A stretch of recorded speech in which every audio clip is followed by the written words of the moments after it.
अस्सलाम वालेकुम दोस्तों, कैसे हैं सब। उम्मीद है खैरियत से होंगे। तो दोस्तों, पिछली वीडियो में हमने बात की थी कि मुगलिया सल्तनत का आगाज़ कैसे हुआ। जिन दोस्तों ने वो वीडियो नहीं देखी, मैंने डिस्क्रिप्शन में उसका लिंक रख दिया है, उसे ज़रूर देखें। इस वीडियो में हम मुगलिया सल्तनत के पहले दो बादशाह बाबर और हुमायूं की दिलचस्प हालात ज़िंदगी जानेंगे। जो चैनल पर नए हैं, प्लीज़ मेरे चैनल को सब्सक्राइब करें और बेल आइकन को दबाएं ताकि इसी तरह हिस्ट्री से मुतल्लिक आपके नॉलेज में इजाफा होता रहे। तो चलिए दोस्तों, वीडियो शुरू करते हैं। बाबर तैमूरी होने की वजह से ना सिर्फ फ़ारसी सकाफ़त से मुतासर था, बल्कि इसकी सल्तनत ने बर्र-ए-सग़ीर में फ़ारसी कल्चर को जन्म दिया और हिंदुस्तान में इस्लामी फ़नी अदबी और समाजी पहलू के आसार छोड़े। बाबर के जिस्मानी खदोखाल का कहीं तफसीलन जिक्र नहीं मिलता, सिवाय अकबर के दौर में तैयार करदा बाबरनामा के तर्जमे में मौजूद कुछ पेंटिंग्स के। अपनी सवाने उम्री में बाबर ने अपने आप को मजबूत और जिस्मानी तौर पर तंदुरुस्त होने का दावा किया है। उसने हर बड़े दरिया को पार किया, जिसमें शुमाली हिंदुस्तान में दरियाए गंगा के 2 बार पार करना भी शामिल है। बाबर की पहली बीवी आयशा सुल्तान बेगम, जो कि इसकी कज़न थी, जब वो 5 साल की थी तो बाबर का उसके साथ निकाह हुआ। फिर 11 साल बाद रुखसती हुई। 1499 में इनके यहाँ एक बेटी पैदा हुई जिसका नाम फ़ख्रुन्निसा रखा, जो 1500 में 1 साल के अंदर ही फौत हो गई। 3 साल बाद फरगाना में बाबर की पहली शिकस्त के बाद आयशा ने उसे छोड़ दिया और अपने वालिद के घर लौट गई। 504 में बाबर ने ज़ैनब सुल्तान बेगम से शादी की, जो 2 सालों के बाद इंतकाल कर गई।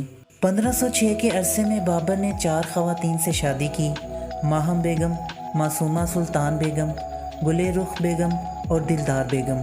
माहम बेगम से 4 बच्चे पैदा हुए, जिनमें से सिर्फ एक जिंदा रहा, इसका बड़ा बेटा और वारिस हुमायूं। बाद में बाबर ने यूसुफ ज़ई कबीले की एक पश्तून औरत मुबारका यूसुफ ज़ई से शादी की। बाबर की वफ़ात 1531 में 47 साल की उम्र में हुई और इसके बाद इसके बेटे हुमायूं ने उसका तख्त संभाला। पहले इसे आगरा में दफन किया गया, फिर 1539 से 1544 के दरमियान काबुल के बाग़े बाबर में दफन किया गया। बाबर को उज़्बेकिस्तान में कौमी हीरो समझा जाता है। 14 फरवरी 2008 को उनके 525वें यौम पैदाइश की याद में मुल्क में इसके नाम का डाक टिकट जारी किया गया। बाबर की बहुत सी नज़में उज़्बेक लोग बहुत शौक़ से पढ़ते हैं। बाज़ का दावा है कि बाबर किर्गिस्तान में भी कौमी हीरो समझा जाता है। 2005 में पाकिस्तान ने बाबर के रोज़ मिसाइल तैयार किया, जिसका नाम बाबर के एजाज़ में रखा गया। बाबर की ज़िंदगी की एक पायदार खसूसियत ये भी थी कि वो अपने पीछे एक जानदार और अच्छी तरह लिखे हुए हालात ज़िंदगी छोड़ गया, जिसे बाबरनामा के नाम से जाना जाता है। तो ये थे बाबर के हालात ज़िंदगी। अब हम बात करेंगे हुमायूं के बारे में। हुमायूं ने 1530 से 1540 तक और फिर 1555 से 1556 तक अफ़गानिस्तान, पाकिस्तान, शुमाली भारत और बांग्लादेश के इलाके पर हुकूमत की। अपने वालिद बाबर की तरह उन्होंने भी अपनी बादशाहत जल्द खो दी, लेकिन फ़ारस के सफ़ी ख़ानदान की मदद से उसे दोबारा हासिल कर लिया। 1556 में उनकी वफ़ात के वक्त मुगलिया सल्तनत तकरीबन 10 लाख मरबा किलोमीटर पर मुहित थी। हुमायूं का असल नाम नसीरुद्दीन मोहम्मद था, लेकिन आज उन्हें हुमायूं के नाम से ज़्यादा जाना जाता है। दिसंबर 1530 में हुमायूं अपने वालिद के बाद दूसरा मुग़ल बादशाह बना। हुमायूं 22 साल की उम्र में इक़्तिदार में आने के वक्त एक नातजुर्बाकार हुक्मरान था। इनके सौतेले भाई कामरान मिर्ज़ा को काबुल और कंधार विरसे में मिले, जो उसके वालिद की सल्तनत के शुमाली हिस्से थे। कामरान को हुमायूं का सख्त हरीफ बनना था। हुमायूं ने शेर शाह सूरी से मुग़ल इलाके खो दिए। हुमायूं एक अजीम फ़ौजी रहनुमा होने की वजह से मशहूर नहीं था, ताहम उसने अपनी हदूद को पहचाना और इसी वजह से शेर शाह सूरी की औलाद से दिल्ली के तख्त पर दोबारा दावा करने की कोशिश करते हुए बैरम ख़ान की सरबराही में अपनी फ़ौज रखी।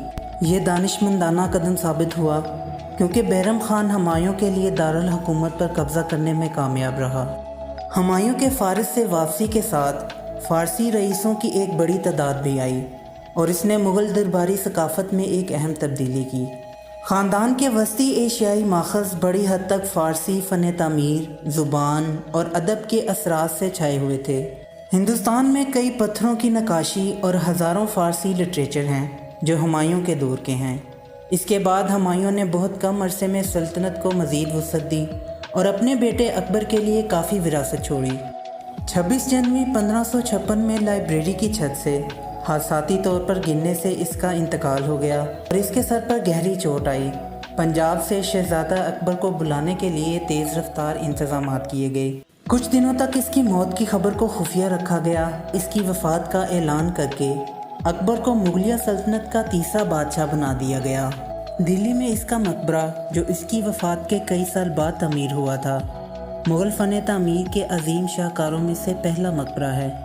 इसे 1993 में यूनेस्को के आलमी सकाफ़ती विरसे का मुकाम दिया गया।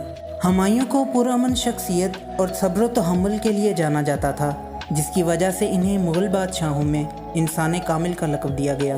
दीगर मुग़ल बादशाहों के हालात ज़िंदगी जैसे बाबरनामा और अकबरनामा में महफूज हैं। इसके बरक्स हुमायूं के हालात ज़िंदगी की कोई मुकम्मल नकल मौजूद नहीं, सिवाय एक हाथ से लिखी हुई किताब जो कदरे नामुकम्मल है, जो अब ब्रिटिश लाइब्रेरी में है, जो 1860 की दहाई में सामने आई।